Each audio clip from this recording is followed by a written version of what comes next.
Hi guys welcome to my channel advance education को। तो आज पिला माने आमे आरंभ करिबा नवम श्रेणी बहिर जीव विज्ञान प्रथम अध्याय जार नाम होची जैव विविधता। तार प्रथम अध्याय आमे आलोचना करिबा आज। तो ता पूर्व मो चैनल विषय आपण मानके जणै दिए। तो मो चैनल नाम होची एडवांस एजुकेशन। तो यही चैनल को आपण माने सब्सक्राइब करिवे। यदि वीडियो गुडी को भल लागे आपण ताको लाइक करिवे एवं आपण मानको सांग मानको सहित को शेयर करिवे एवं पाखरे था बेल आइकन को मध्य प्रेस कर दे जहाँफल नुआ नुआ वीडियो गुड़ी को प्रथम ही आपण पाइपर। तो चलतु आज आम प्रथम आरंभ करवा जैव विविधता। तो जैव विविधता कौन ता विषय आलोचना करिया। तो पिला माने तुमे केवल लक्ष्य करछो जे तो आम परिवेश रे थिबा जीव मानक मध्य केतेक सामंजस्य अथवा विविधता रहिछि बोली। तो एठारे प्रत्येक जीव से प्राणी हेउ बा उद्भिदटे हेउ निज ठारू से माने अलग होई थांती।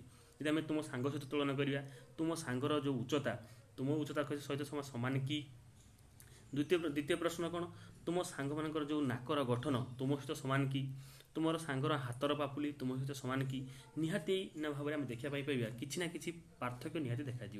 तो यहाँ कौन कह विविधता बोली कह।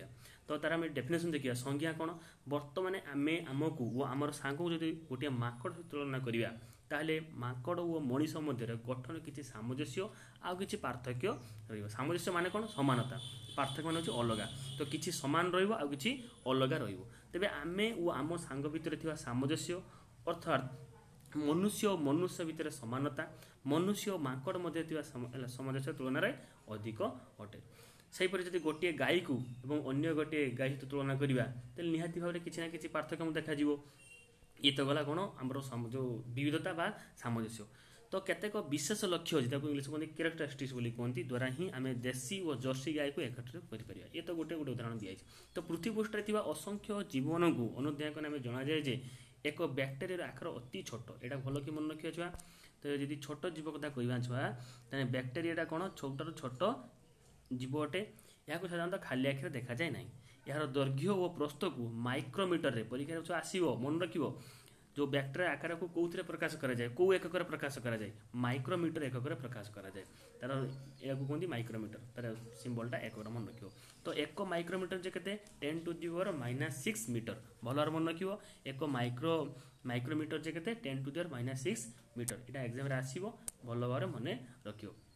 किंतु आम छुआ कह तिमी कह रेडवुड गछ भली कह बृहत्काय जीव मानकर दैर्घ्य को आम मीटर रे प्रकाश करवा यथाक्रमे 300 रु 30 रु 100 मीटर बोली आम कहीपर।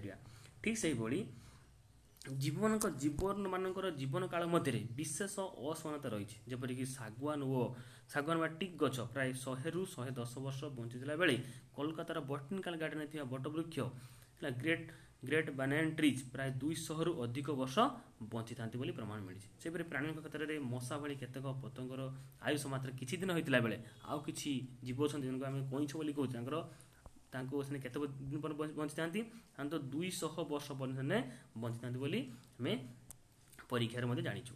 तो यह भल भाव मन रखा। तो देख तार कौन देखा जपरिक शुआर रंगर किसी विभिन्नता देखा जीवन ना किसी स्वाद में भिन्नता देखा ये सब को आम लक्ष्य करिया। तो आम तार डेफिनेशन संज्ञा कौन लिखा भल भाव मन रख पे संज्ञा कौन प्राकृतिक परिवेश यही विभिन्नतार सुस्पष्ट अतएव जेकोसी प्राकृतिक परिवेश प्रकृतिर अनन्य विभिन्नता को नहीं विभिन्न प्रकार जीव मानकर एकत्र अवस्थान को जीवर विविधता बा जैव विविधता कहुए भल भाव मन रख बुझिपाल ना नहीं। तो प्राकृतिक परिवेश यही परिवेश विभिन्नतार सुस्पष्ट अतएव जेकोसी प्राकृतिक परिवेश मन लिखिए परीक्षा बोले जेकोसी प्राकृतिक परिवेश प्रकृतिर अनन्य विभिन्नता को नहीं विभिन्न प्रकार जीव मानकर एकत्र अवस्थान को जीव विविधता बा जैव विविधता कहुए भल भाव मन रहा। तो नेक्स्ट देखो बढ़िया। तो आम देखिए छुआ प्राकृतिक परिवेश तथा जमी आम कह जंगल पहाड़ पर्वत नदी ह्रद समुद्र मरुभूमि बरफावृत अंचल ए सब जिते सब जीव बास कर किसी ना कि विविधता परिलक्षित होता है। तो परिवेश पार्थक्य हेतु गोटे प्राकृतिक परिवेश देखा जीवगोष्ठी विभिन्नता अन्य प्राकृतिक परिवेश जीवगोष्ठी ठार कौन होती छुआ टी अलग होता भिन्न होता। पृथ्वीर विभिन्न प्राकृतिक परिवेश को एकाठी नहीं विचार कले जीव जगतर विविधता जे एक व्यापक ताहा आम सहजरे अनुमान कहीपर। तो पृथ्वी पृष्ठ आज जो ଜୀବ ଜୈବ ବିବିଧତା ଦେଖାଯାଉଛି ବା ଜୀବଜଗତର ବିବିଧତା ଦେଖାଯାଉଛି ତା ପ୍ରକୃତରେ କୋଟି କୋଟି ବର୍ଷର ଜୈବ ବିବିଧତା ବା ଅର୍ଗାନିକ୍ ଇଭଲ୍ୟୁସନ୍ ଭାବରେ ପରିଣତ ହୋଇଛନ୍ତି। ଏହି ସମୟରେ ପୃଥିବୀ ପୃଷ୍ଠରେ କେବଳ ଯେ ଅନେକ ନୂତନ ଜାତିର ଜୀବ ଦେଖାଯାଆନ୍ତି ତାହା ନୁହେଁ, ବରଂ ଅନେକ ଜାତିର ଜୀବ ବିଲୁପ୍ତ ମାନେ କ'ଣ ଛୁଆ ଏକ୍ସଟିଙ୍କ୍ଟ ମାନେ ମରିଯାଇଛନ୍ତି, ତାଙ୍କର ସତ୍ତା ଆଉ ଏବେ ଦେଖାଯାଉନାହାନ୍ତି। ଏସବୁ ଆମେ ଜିନିଷ ଜାଣିପାରିବା। ତ ଆମେ ଯଦି ଦେଖିବା ଆମର ଇତିହାସ ଦେଖିବା, ଆମର ପୂର୍ବରୁ ଯେଉଁ ଜୀବର ସୃଷ୍ଟି, ପୃଥିବୀରେ କେବେ ଜୀବ ସୃଷ୍ଟି ହୋଇଥିଲା, ତାହେଲେ ଆମେ ଅନୁମାନ କରିପାରିବା ଯେ ପୃଥିବୀରେ ପ୍ରାୟ 1500 ଲକ୍ଷରୁ ଅଧିକ ଜାତିର ଜୀବ ଦେଖାଯାଆନ୍ତି ଏବଂ ଏହା 1500 ଲକ୍ଷରୁ ଅଧିକ ବର୍ଷ ପୂର୍ବରୁ ହିଁ ଦେଖାଯାଇଥିଲା। ଏବଂ କେତେ ପ୍ରକାର ଜୀବ ଦେଖାଯାଆନ୍ତି? ସାଧାରଣତଃ 15 ଲକ୍ଷରୁ ଅଧିକ ପ୍ରକାର ଜାତିର ଜୀବ ଏଠି ଦେଖାଯାଆନ୍ତି। କିନ୍ତୁ ସେମାନଙ୍କ ମଧ୍ୟରେ ଆମେ ଚିହ୍ନିବା 1500 ଲକ୍ଷ ଜୀବଙ୍କୁ ଚିହ୍ନିବା ଏତେ ସହଜ କଥା ନୁହେଁ। ଚିହ୍ନି ପାରିବା ବୋଧେ କିଛି ଆମେ ଜାଣିପାରୁଛେ ଏବଂ କିଛି ଆମେ ଜାଣିପାରୁ ନାହିଁ, ଏବଂ ସେମାନେ ମଧ୍ୟ ବିଲୁପ୍ତ ଆକାରରେ ଅଛନ୍ତି। ତ ଜୀବନଙ୍କର ମଧ୍ୟରେ ଥିବା ଅଧିକ ତଥ୍ୟକୁ ଜାଣିବାକୁ ହେଲେ ସେମାନଙ୍କ ମଧ୍ୟରେ ଥିବା ସାମଞ୍ଜସ୍ୟ ଓ ପାର୍ଥକ୍ୟକୁ ବିଚାର କରିବାକୁ ପଡ଼ିବ। ବୈଜ୍ଞାନିକ ଭାଷାରେ ଏହି ପଦ୍ଧତିକୁ ଟାକ୍ସୋନମି ବୋଲି କହନ୍ତି। ଭଲ ଭାବରେ ମନେ ରଖିବ ହେଲା, ଏହାକୁ କ'ଣ କୁହନ୍ତି? ବୈଜ୍ଞାନିକ ଭାଷାରେ ଏହି ଶବ୍ଦକୁ ଆମେ ଟାକ୍ସୋନମି ବୋଲି ବା କହିବା, ବା ଆଉ ଇଂଲିଶ ଟର୍ମ କୁହନ୍ତି ସିଷ୍ଟମାଟିକ୍ ବୋଲି କହନ୍ତି। ଭଲ ଭାବରେ ମନେ ରଖିବା। ଶ୍ରେଣୀ ବିଭାଗ ଦ୍ୱାରା ବିଭିନ୍ନ ଜୀବକୁ ଚିହ୍ନିବା ସହଜ ହୁଏ। ଜୈବ ବିବିଧତା ସମ୍ବନ୍ଧରେ ଅଧିକ ତଥ୍ୟ ମିଳେ। ଜୀବନଙ୍କ ମଧ୍ୟରେ ଥିବା ପରସ୍ପର ସମ୍ବନ୍ଧ ବା ଇଣ୍ଟର ରିଲେସନସିପ୍ କଥା ଜାଣି ହୁଏ ଏବଂ ବିଭିନ୍ନ ଭୌଗୋଳିକ ଅଞ୍ଚଳରେ ଜୀବନଙ୍କର ବିସ୍ତାର ମଧ୍ୟ ଘଟିବା ସମ୍ଭବ ଅଟେ। ତ ଏସବୁ ଜିନିଷକୁ ଆମେ ଭଲ ଭାବରେ ମନେ ରଖିବା। ତ ତାପରେ ଦେଖିବା, ଯଦି ଆମେ ଛୁଆ ଦେଖିବା ଆମେ ଆଉ କେଉଁଥିରେ ଛୁଆ ଜୀବର ସତ୍ତା ଜାଣିବା, ଯଦି ଆମ ପରିବେଶ ବିଜ୍ଞାନ ଏବଂ ଇଂରାଜୀ କ'ଣ ଇକୋଲୋଜି ବୋଲି କୁହନ୍ତି, କୃଷି ବିଜ୍ଞାନ କ'ଣ ଏଗ୍ରିକଲଚର ସାଇନ୍ସ ଏବଂ ଜନସ୍ୱାର୍ଥ ବା ପବ୍ଲିକ ହେଲ୍ଥ ସମ୍ବନ୍ଧୀୟ ଅଧ୍ୟୟନ, ଗବେଷଣା, ପରିଚାଳନା ଓ ପ୍ରୟୋଗ ଇତ୍ୟାଦି ଜୀବନଙ୍କର ଚିହ୍ନଟ ତଥା ଶ୍ରେଣୀ ବିଭାଗ ବିନା ମଧ୍ୟ ସମ୍ଭବ ହୋଇପାରିବ ନାହିଁ। ଅତଏବ ଆସ ସେହି ଜୀବଜଗତର ଚିହ୍ନଟ କରିବା ଏବଂ ସେ ଶ୍ରେଣୀ ବିଭାଗକୁ ଆମେ ଭଲ ଭାବରେ ଜାଣିବା। ଦେଖ ପିଲାମାନେ, ତ ତାପରେ ଦେଖିବା କ'ଣ, ଯେଉଁ ବୈଜ୍ଞାନିକ ନାମକରଣ କରାଗଲା ତାର ମୌଳିକ ପ୍ରସଙ୍ଗ କ'ଣ? ଗୋଟେ ଜୀବର ନାମ ଯେ ଦିଆଗଲା, କାହିଁକି ଦିଆଗଲା? ଜୀବର ନାମ ନଦେଲେ କ'ଣ ତାକୁ ଚିହ୍ନି ପାରିବେନି, ଜାଣିପାରିବେନି କି? ଦେଖ, ଆମେ ଆମ ପିଲାମାନଙ୍କ ନାମ କାହିଁକି ଦିଆଯାଏ? ତାଙ୍କୁ ଜାଣିବା ପାଇଁ, ତାଙ୍କୁ ସେଇ ନାମରେ ଡାକିବା ପାଇଁ ଆମେ ଦିଆଯାଏ, ବା ସେ ପିଲାଙ୍କୁ ଚିହ୍ନିବା ଦରକାର ସେଇ ନାମରେ। ତ ସେଇଭଳିଆ ଜୀବନଙ୍କର ମଧ୍ୟ କିଛି ନାମ ଦିଆଗଲା। ତ ଏ ବେସିକ୍ ଇସ୍ୟୁ ଇନ୍ ସାଇଣ୍ଟିଫିକ୍ ନେମିଂଟା କାହିଁକି, ମୌଳିକ ପ୍ରସଙ୍ଗ କାହିଁକି ହେଲା? ତ ଏତେବେଳେ ଭଲ କି ମନେ ରଖିବା ଛୁଆ, ଏ ବୈଜ୍ଞାନିକର ନାମ ସ୍ୱିଡେନର ଯେ ବୈଜ୍ଞାନିକ ଥିଲେ, ସୁନାମଧନ୍ୟ ବୈଜ୍ଞାନିକ କାର୍ଲୋସ୍ ଲିନିୟସ୍, ସିଏ କ'ଣ କଲେ? ଉଦ୍ଭିଦ ଓ ପ୍ରାଣୀମାନଙ୍କର ଯେଉଁ ଆଧୁନିକ ବୈଜ୍ଞାନିକ ନାମକରଣ ଓ ଶ୍ରେଣୀ ବିଭାଗ ପଦ୍ଧତିରେ ତାଙ୍କୁ ଜନକ ବୋଲି କୁହାଯାଏ। କାହାକୁ? ଭଲ କି ମନେ ରଖିବ, ଫାଦର ଅଫ୍ ଯେଉଁ ଉଦ୍ଭିଦ ଓ ପ୍ରାଣୀମାନଙ୍କର ଆଧୁନିକ ବୈଜ୍ଞାନିକ ନାମକରଣ, ଯେଉଁ ନୂଆ ନାମକରଣ ହେଲା, ଯେଉଁ ନୂଆ ନାମରେ ପରିଣତ କରାଗଲା, ତାକୁ ପ୍ରଥମେ କିଏ ଦେଇଥିଲେ? ଏଇ ଲିନିୟସ୍ ଦେଇଥିଲେ, କାର୍ଲୋସ୍ ଲିନିୟସ୍। ତାଙ୍କ ଘର କେଉଁଠି? ସ୍ୱିଡେନରେ। ଏଇଟା ମନେ ରଖି ଘର କେଉଁଠି? ଏବଂ ତାଙ୍କୁ କ'ଣ କଲେ? ତାଙ୍କୁ ଜନକ ବୋଲି କୁହନ୍ତି। ତ ସିଏ କ'ଣ କଲେ? ପ୍ରଥମେ ଦେଖିବା ଆଗେ ସେ ପ୍ରଥମେ କ'ଣ କରିଥିଲେ? ସେ ଗୋଟେ ପୁସ୍ତକ ଲେଖିଥିଲେ। ତାଙ୍କ ପୁସ୍ତକ ନାମ କ'ଣ? ମଧ୍ୟ ପରୀକ୍ଷାରେ ଆସିବ, ଏଇଟା ବହୁ ସମୟ ପରୀକ୍ଷାରେ ପକାନ୍ତି ସର୍ଟ କ୍ୱେଶ୍ଚନରେ। ସିଷ୍ଟମା ନେଚୁରେ ନାମ ଗୋଟେ ପୁସ୍ତକ ଲେଖିଲେ, ଯେଉଁଥିରେ କି ସେ କ'ଣ କଲେ? ଲିନିୟସ୍ କ'ଣ କଲେ? ଉପସ୍ଥାପନ କରିଥିଲେ ସମସ୍ତ ନିୟମାବଳୀ। କେଉଁ ନିୟମାବଳୀ? ଆନ୍ତର୍ଜାତିକ ଜୈବିକ ନାମକରଣ ଯେଉଁ ନିୟମାବଳୀ ହୋଇଥିଲା ତାକୁ ସେ ସେଥିରେ ଇନକ୍ଲୁଡ୍ କଲେ, ମିଶିଲେ। ତ ଏହାର ପୁରା ନାମ କ'ଣ? ତାକୁ ସର୍ଟରେ କହନ୍ତି ICBN। ତା ପୁରା ନାମ ହେଉଛି ଇଣ୍ଟରନ୍ୟାସନାଲ କୋଡ୍ ଅଫ୍ ବାୟୋଲୋଜିକାଲ ନୋମେନକ୍ଲେଚର। ତ ଏଇଟା ଭଲ ମନେ ରଖିବ, ସର୍ଟ କ୍ୱେଶ୍ଚନ ମଧ୍ୟ ପରୀକ୍ଷାରେ ପଢ଼ନ୍ତି। ICBNର ପୁରା ନାମ କ'ଣ? ICBNର ପୁରା ନାମ ହେଉଛି ଇଣ୍ଟରନ୍ୟାସନାଲ କୋଡ୍ ଅଫ୍ ବାୟୋଲୋଜିକାଲ ନୋମେନକ୍ଲେଚର। ବୁଝିପାରିଲ ନା ନାହିଁ? ଇଣ୍ଟରନ୍ୟାସନାଲ, ଆଉଥରେ କହୁଛି, ଇଣ୍ଟରନ୍ୟାସନାଲ କୋଡ୍ ଅଫ୍ ବାୟୋଲୋଜିକାଲ ନୋମେନକ୍ଲେଚର। ତ ଏହା ଦ୍ୱାରା କ'ଣ ହେଲା? ସେମାନେ ଇଏ କ'ଣ କଲେ? ଏଇ ପୁସ୍ତକରେ ସିଏ ଦେଖିଲେ କ'ଣ, ଏଥିରେ ସବୁ ଏଇଟା ଯେଉଁ କ'ଣ, ଏଇ ଯେଉଁ ସଂସ୍ଥାଟା ଇଏ ଆନ୍ତର୍ଜାତିକ କ୍ଷେତ୍ରରେ ମାନେ ନ୍ୟାସନାଲ କ୍ଷେତ୍ରରେ ସବୁ ନାମକରଣ କରିବା ପାଇଁ ଇଏ ଗଠନ କରାଯାଇଛି। ତ ଇଏ ଗୋଟେ ପୁସ୍ତକ ଲେଖିଲେ, ସିଷ୍ଟମ ନ୍ୟାଚୁରାଲ ନାମକ ଗୋଟେ ପୁସ୍ତକ ଲେଖିଲେ। ସେଇ ପୁସ୍ତକରେ ସିଏ କ'ଣ କଲେ? ବର୍ଣ୍ଣନା କଲେ କେଉଁ ଜୀବର ନାମକରଣ ଆମେ କେମିତି କରିପାରିବା। ତ ସେ ପ୍ରଥମେ କ'ଣ କଲେ? ଏହି ଶ୍ରେଣୀ ବିଭାଗ ପଦ୍ଧତି ସବୁଠାରୁ କ୍ଷୁଦ୍ରତମ ବିଭାଗକୁ ସେ ଜାତି ବୋଲି ନାମ ଦେଲେ। ଯେଉଁ ଶ୍ରେଣୀ ବିଭାଗ ସେ କଲେ, ପ୍ରଥମ ଯେଉଁ କ୍ଷୁଦ୍ରତମ ଜାତି ତା ନାମ ଦେଲେ କ'ଣ? କ୍ଷୁଦ୍ରତମ ଯେଉଁ ଜୀବକୁ କହିଲେ ତାକୁ ଜାତି ବୋଲି କହିଲେ, ଇଂଲିଶ କୁହନ୍ତି ସ୍ପେସିସ୍ ବୋଲି କହିଲେ। କୌଣସି ଏକ ଜାତିରେ ଅନ୍ତର୍ଭୁକ୍ତ ସମସ୍ତ ଜୀବ ସର୍ବବୃହତ୍ତର ଭାବେ ଏକାପରି ଦେଖାଯାଆନ୍ତି। ଆଗକାଳରେ ଜୀବଜଗତର ଶ୍ରେଣୀ ବିଭାଗ ମୁଖ୍ୟତଃ ବାହ୍ୟ ଲକ୍ଷଣ କଥା ବିଚାର କରାଯାଉଥିଲା, କିନ୍ତୁ ଆଧୁନିକ ଶ୍ରେଣୀରେ ଜୀବର ବାହ୍ୟ ଲକ୍ଷଣ ଗୁଡ଼ିକ ସହିତ ତାର ଯେଉଁ ଶାରୀରିକ କ୍ରିୟା, କୋଷ ବିଜ୍ଞାନ ଓ ଭ୍ରୂଣତତ୍ତ୍ୱ ଏସବୁ ବିଷୟରେ ମଧ୍ୟ ଅଧ୍ୟୟନ କରାଗଲା। ତ ଏଇଟା ମନେ ରଖିବା ଛୁଆ, ଆମେ ଡେଫିନେସନ୍ ଲେଖିପାରିବା। ଏକ ବା ଏକାଧିକ ଜାତିକୁ ନେଇ ଗୋଟିଏ ପ୍ରଜାତି ବା ଜିନସ୍ ଗଠନ କରାଗଲା।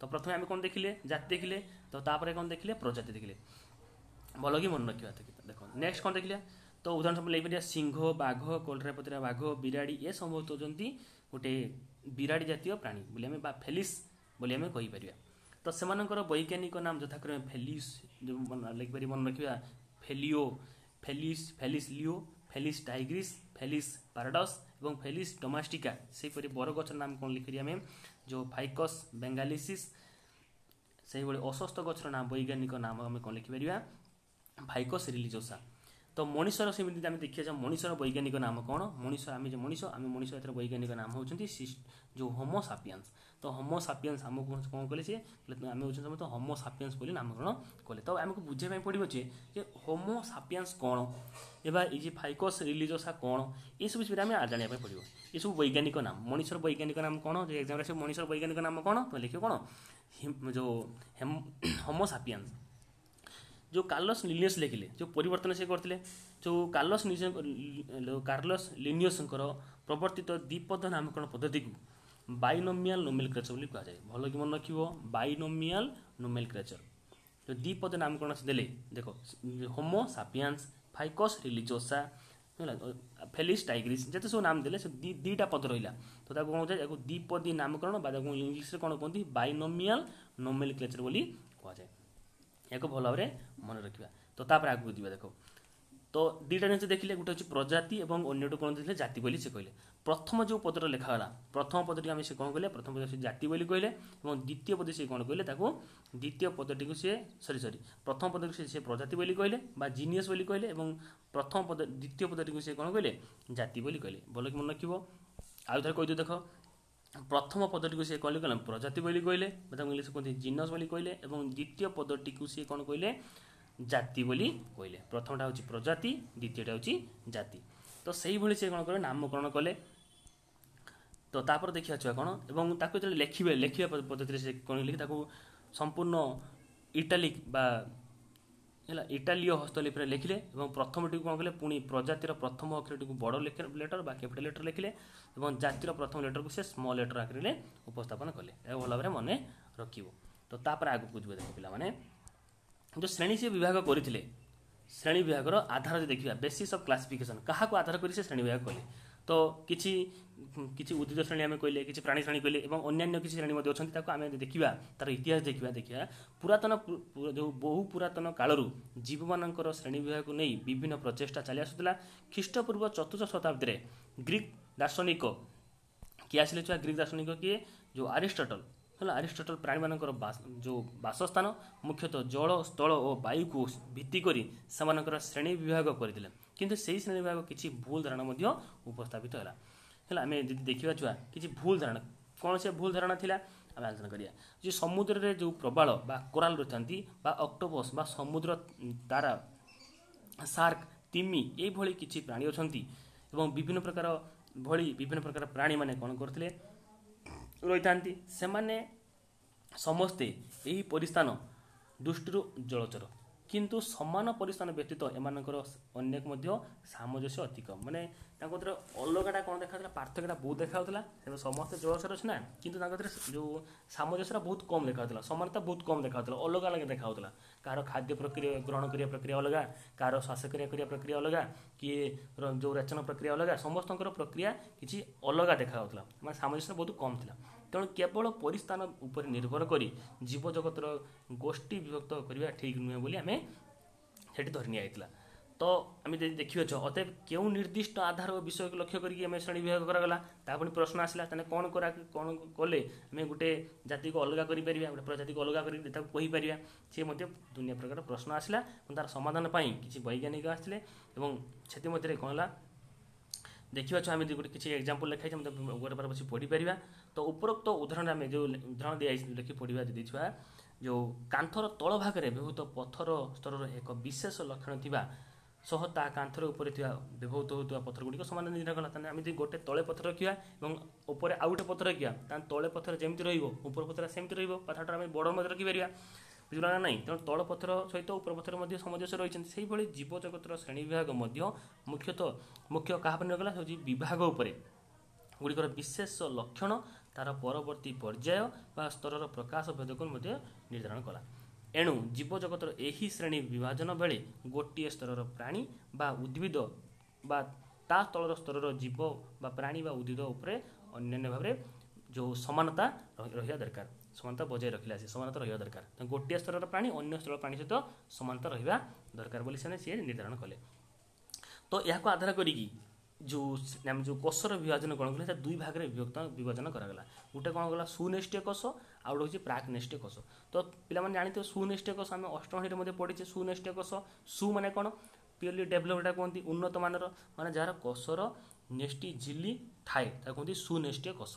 और कोषर जो अंगिका माइटोकॉन्ड्रिया गोल्गी बॉडी तांकर निर्दिष्ट सब कोष झिल्ली थाए जहाँफल से निर्दिष्ट अंगिका रूपे निर्दिष्ट आकार थाए। किंतु जो प्राक निष्ठीय कोष कथा कह आम छुआ प्राक निष्ठीय कोष कौन थाए नेष्टिर जो नेष्टि झिल्ली आवरणटा नेष्टि झिल्ली माने कौन झिल्ली माने आवरण निर्दिष्ट झिल्ली न थाए माने नेष्टिर आवरण न थाए। नेष्टिर जिते सब उपादान गुड़िक कोषर भितर कोषर जीवक मध्य घूर्णन होता तेणु या कहते प्राक निष्ठीय कोष बोली कहते। प्राक माने कौन पूर्व माने उन्नत होबार पूर्व अवस्था एमती मन रखिपर। सुनेष्टि माने सु माने कौन प्योरली उन्नत मानर किंतु प्राक माने होछि उन्नत होई नथिबा अवस्था माने नेष्टिर नेष्टि झिल्ली न थाए किंतु सुनेष्टि कोषरे नेष्टि झिल्ली थाए। एक भल भाव मन रखिबा बुझिला ना। या दुई भाग व्यक्त कला गोटे प्राक नेष्टि कोष आ गोटे सुनेष्टि कोष। यही नेष्टि विशिष्ट कोष परिवर्तन समय बहु कोष विभक्त हो विशेष कार्य पाई था। एणु नेष्टियुक्त कोष सुसंगठित जीवजगत जो श्रेणी विभाग एक विशेष लक्षण भाव कार्य कला। तो या भल भाव लक्ष्य कर। तो आउ गोटे कथा कही आम एककोशी जीव और बहुकोशी कथा मुझे पढ़ा बहुत पढ़ाई अष्टम पढ़ाई। एककोशी जीव आम क्या कहवा जो प्राणी मान गोटे कोषर मान कौन एककोशी मैंने गोटे कोष शरीर तैयारी आम कह एककोशी जीव। और आउ गोटे कौन बहुकोशी जीव क्या कहवा तो जो श्रेणीर जो प्राणी मान शरीर केवल ये एकरू अधिक कोष तैयारी कह बहुकोशी जीव बोली कह। तो उदाहरण लिखिपर आम जो एमेबा हाँ एमेबा कुर्मी शरीर गठन विभिन्नता प्रमुख देखा जाए। तो एमेबा कौन छुआ एमेबा होती एमेबा बैक्टेरिया ये सब होती गोटे कोष तैयारी तेणु कौन कहुए एककोशी जीव कहुए। कि आम मनीष उद्भिद एम कौन होती बहुकोश शरीर गठित होता है कहते कौन या कहते बहुकोशी जीव बोली कहती। बुझिपार ना पे। तो एककोशी जीव और बहुकोशी जीव आम जापारे। तो परवर्ती पर्याय आम देखिए कौन तो जो आम सब परिवर्तन से कले जो परिवर्तन करागला जो परिवर्तन है पदानुक्रम बा जो श्रेणी विभाग पदानुक्रम केमती है क्लासिफिकेशन केमती कले सो पूर्वर आलोचना करा एक बा एकाधिक जातिर समाहार रे गोटे प्रजाति गठित हुए। आगे तुमको कही डेफिनेशन मन रख प्रजाति क्या कहुए एक बा एकाधिक जातिर समाहार रे गोटे प्रजाति गठित होता है। सेपरी एक बा एकाधिक प्रजातिर समाहार भल कि मन रखिए पिला माने डेफिनेशन बहुत समय परीक्षा आसे और आसी यहाँ एक बा एकाधिक जातिर समाहार कौन हुए प्रजाति गठित होता है। सेहीपरि एक बा एकाधिक प्रजातिर समाहार गोटे वंश बा फैमिली गठित होता है। से एक बा एकाधिक वंशर समाहार गोटे वर्ग बा ऑर्डर दिया बेले एक बा एकाधिक वर्गर समाहार गोटे श्रेणी बा क्लास गठित होता है। सेहीपरि केतेक श्रेणीर समाहार पर्व बा फाइलम गठित हुए। विभिन्न पर्वर समाहार पर्व जो प्राणी जगत बा एनिमल किंगडम और उद्भिद जगत गठित होता है। वेरी वेरी इंपोर्टेंट भल कि मन रखिए छुआ सर्ट क्वेश्चन ए गोटे कंपलसरी ही पड़ो। तो तापर देख पिला माने तो से भली केतेक स्थल प्रजाति को उपजाति बा सब जिनियस बोली कही बेले वंश को उपवंश बा सब फैमिली एवं वर्ग को उपवर्ग बा सब ऑर्डर रे विभक्त कर श्रेणी को उपश्रेणी बा सब क्लासेस रे वो पर्व को उपपर्व बा सब फाइलम रे विभक्त कर। भल कि मन रखिए पे सर्ट क्वेश्चन आसो आप नोट जो चाहूँ हस्तरेखा नोट जो चाहूँ आमर यही एडवांस एजुकेशन टेलीग्राम चैनल आम या अपलोड करूँ आप डाउनलोड करेंगे और एग्जाम टाइम रे नोट्र बहुत मात्रा आप उपभोग करेंगे। देखो नेक्स्ट कौन देखा जीव जगत जो लिविंग किंगडम केमती भाग भाग कले आगे प्रथम कौन कले जो दीटा भाग विभक्त कले गोटे प्राणी जगत आ गोटे उद्भिद जगत। प्राणी जगत इंग्राजी कौन कहती एनिमल किंगडम उद्भिद जगत कौन कहती प्लांट किंगडम। तो प्राणी जगत प्रथम जब भाग भाग करवा छुआ जीव जगत भाग कराई प्रथम है पर्व श्रेणी वर्ग वंश प्रजाति जाति यही भाग में आम विभक्त करवा। तो बुझिपार पिला माने प्राणी जगत आउ गोटे उद्भिद जगत आसला। शरीर गठन समानता सहित जनन प्रक्रिया असमानता देखा मिले। तो तो प्रथमे देखिया कौन छुआ जो श्रेणी विभाग आम करागला मुझे तो दुई भाग में विभक्त कराला गोटे मुझे कहली या पूर्व गोटे हूँ प्राणी जगत आउ हूँ उद्भिद जगत किंतु आउ कि जगत रहीगला छुआ जीव रहीला जे कि प्राणी कि उद्भिद जगत भितर आसिले ना तो परवर्ती समय कौन है भल कि मन रखा छुआ परवर्ती समय 1844 मसीह एच हेकेल्स बोली जन वैज्ञानिक आसिले घर हूँ जर्मान परीक्षार देशर नाम मन रख परीक्षार देशर नाम आसे बुझिपाल ना पिला तो जर्मान रे से वैज्ञानिक सी प्राणी वैज्ञानिक थे सी देखिले कौन एककोशी जीवन को सी कौन कले जब सब एककोशी जीव थे से कौन प्रतिष्ठा नामक गोटे श्रेणी में विभक्त कर रखिले बुझिपाल पिला मैंने आउ थे कही देख तेने आम प्राणी जगत दुई भाग विभक्त करूँ आगु जो गोटे हूँ कौन गोटे प्राणी जगत आउ होती जीवजगत संपूर्ण जीवजगत आम दुई भाग विभक्त करते गोटे प्राणी जगत आउ होती उद्भिद जगत किंतु जिते आसिले ये किए जो हेकेल्स आसिले 1844 मसीह सी कहले कौन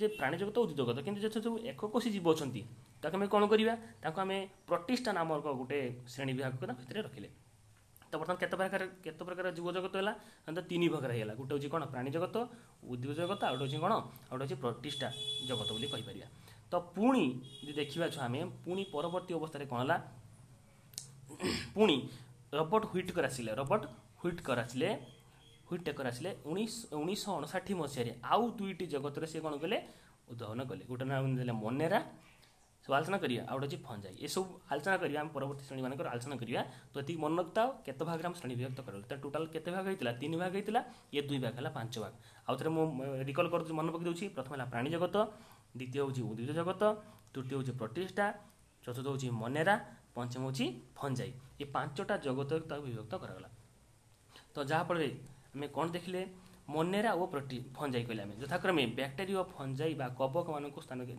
में रखागला ये मोनेरा और फंजाई किए किए रही जो बैक्टेरिया मैंने रही फंजाई रही कबक कबक बोली कहे तो कबक मैंने यही श्रेणी में सब विभक्त करागला तो मोटे छुआ देखिए दी छुआ आम आम जीव जगत आम कथा कह छुआ जो साधारणतः 5टी भाग में विभक्त करागला से गुड़िक कौन कौन आउ थे मन पकड़ देख है देख कौन मोनेरा प्रतिष्ठा फंजाई प्लांटी एनिमालिया कह सर आप कही जो प्राणी जगत कही आउ गोटे उद्भिद जगत कही कहीं तो प्राणी जगत उद्भिद जगत ना अच्छी कौटी अच्छी देख ये एनिमालिया कहगला एनिमालिया कौन कौन आसला एनिमाल रु आसला एनिमालिया तो एनिमाल क्या प्राणी मान एनिमाल कहुए से कहला एनिमालिया आउ प्लांट बा गछ मान कौन कहला प्लांटी बोली कहला तो आउ थे कह देख मोनेरा प्रतिष्ठा फंजाई प्लांटी एनिमालिया ये 5टी श्रेणी में विभक्त करागला जेहेतु 5टी श्रेणी में वर्गीकरण कराई तेणु यार नाम कौन पंच जगत वर्गीकरण बोली कहुए तो प्रथम देखा जो